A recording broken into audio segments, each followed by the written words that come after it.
Welcome back, student.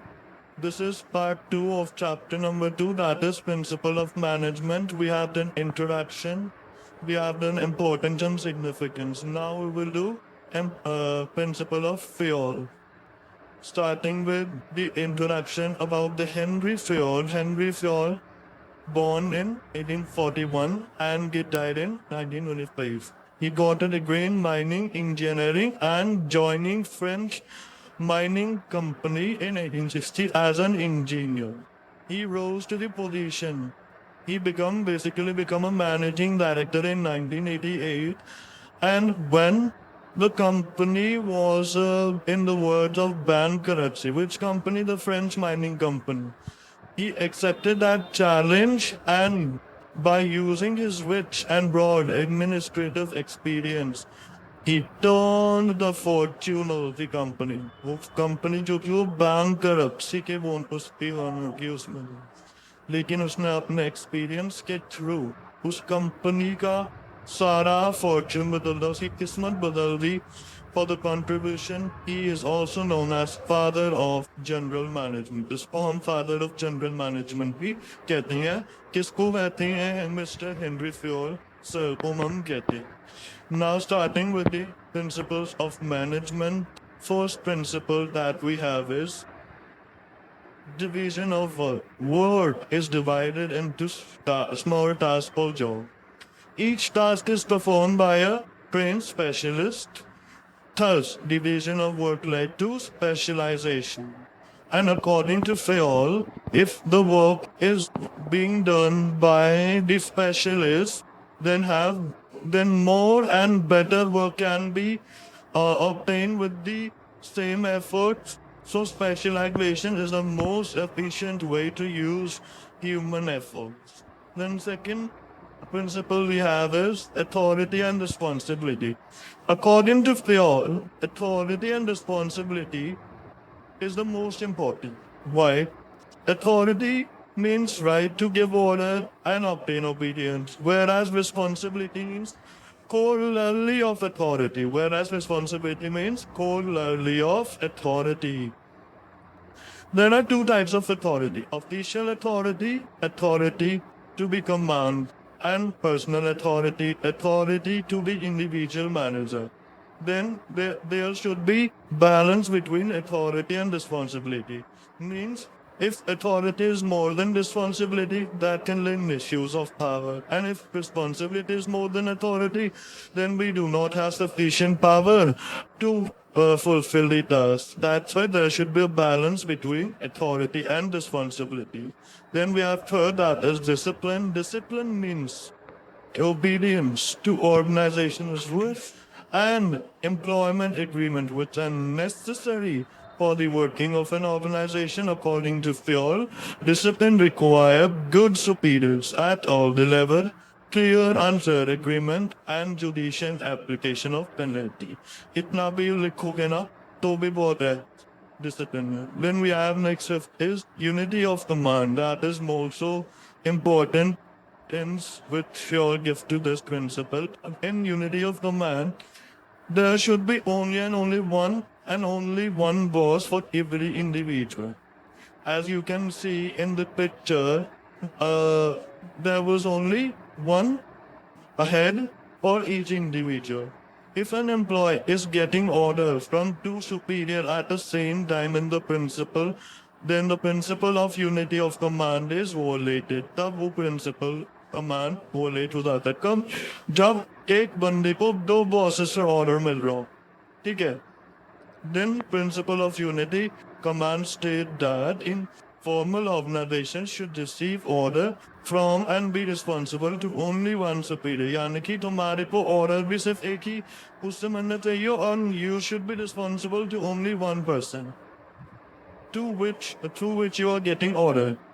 So we all give importance to this principle. Like if this principle is violated, then authorities undermine discipline in jeopardy and order disturbs stability, head and stability. The principle resembles military organization and the word subordination should also be avoided. This led to prevent confusion and regarding tasks to be done. Then we have next that is unity of direction. All the units of the organization should move towards the same objective to coordinated and focused efforts. Each group of activity having the same objective must have an advent plan, essential unity of action and coordination. यानी कि हर एक unit organization should have moving towards the same objective. Means if an organization is here, is at this point, and wants to be here, then all the departments, all the units in this organization must work towards the same objective. That doesn't mean if department work is working with the objective of achieving maximum profit and department 2 is working on the objective of social welfare, then company cannot achieve its final target. All the departments in our organization must work towards the same objective through coordinated and focused efforts. Each group has same objective. And इसमें आपको जो keyword है that is one head and one plan. और इसमें आपको ये भी लिखना important है, this ensure unity of action and coordination. Then we have next that is subordination of individual interest to general interest. The interest of an organization should take priority over the interest of an individual employee, because if he will not take priority to individual interest of individual employee, then he will leave the organization. He will not work according to that will create chaos in the organization. That it is important for the organization to take priority over the interest of an individual employee. Then we have next that is centralization and decentralization. Okay. Centralization means concentration of decision-making authority in few hands. At the top level, I am talking about the top level, concentration of decision-making authority. यानी कि सारी decision-making authority है वो सिर्फ किसके पास है? Top level के पास. And if I talk about decentralization means distribution, equity distribution of power at every level of management, whether it is top, whether it is middle, whether it is lower. There should be equal distribution of power, that is decentralization. Both should be balanced, as no organization can be completely centralized, यानी कि खाली top level के पास power है तो भी काम नहीं चलेगा, और अगर top lower levels के पास रहे तो भी काम नहीं चलेगा. इसलिए हमारे को balance होना चाहिए, बोल centralized भी होना चाहिए और decentralized भी होना चाहिए. Next we have that is remuneration of employer. The overall pay and compensation to an employee should be fair, that should be equal and fair to both employees and organization, to both employee and organization.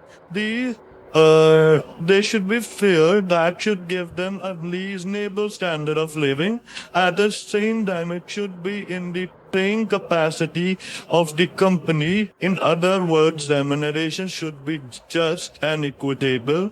These wages should encourage the workers to work more and better. Next point we have that is most important, most favorite CBSE point, that is scalar chain.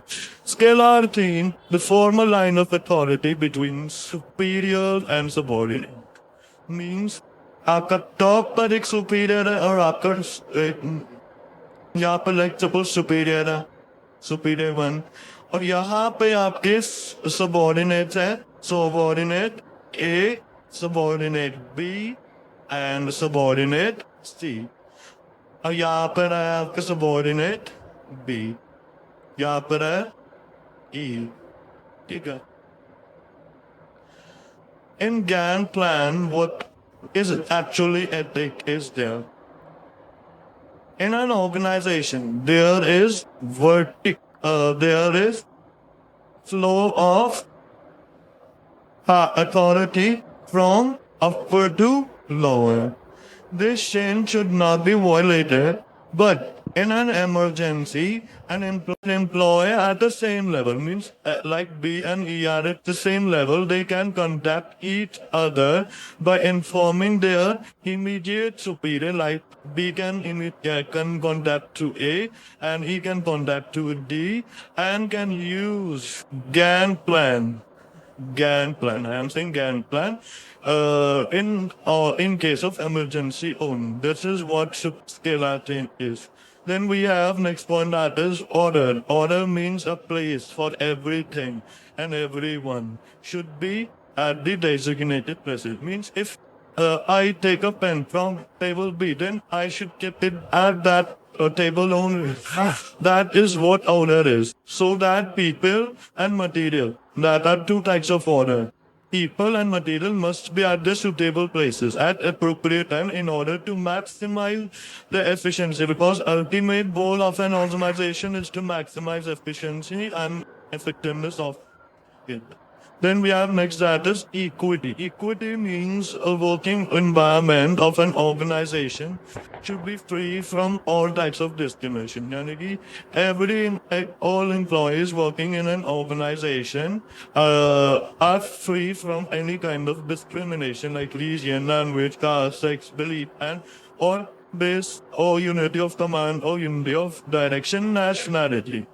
The principle of justice and fair play should be followed. No worker should be unduly favored or punished. Then we have next, that is stability of personnel.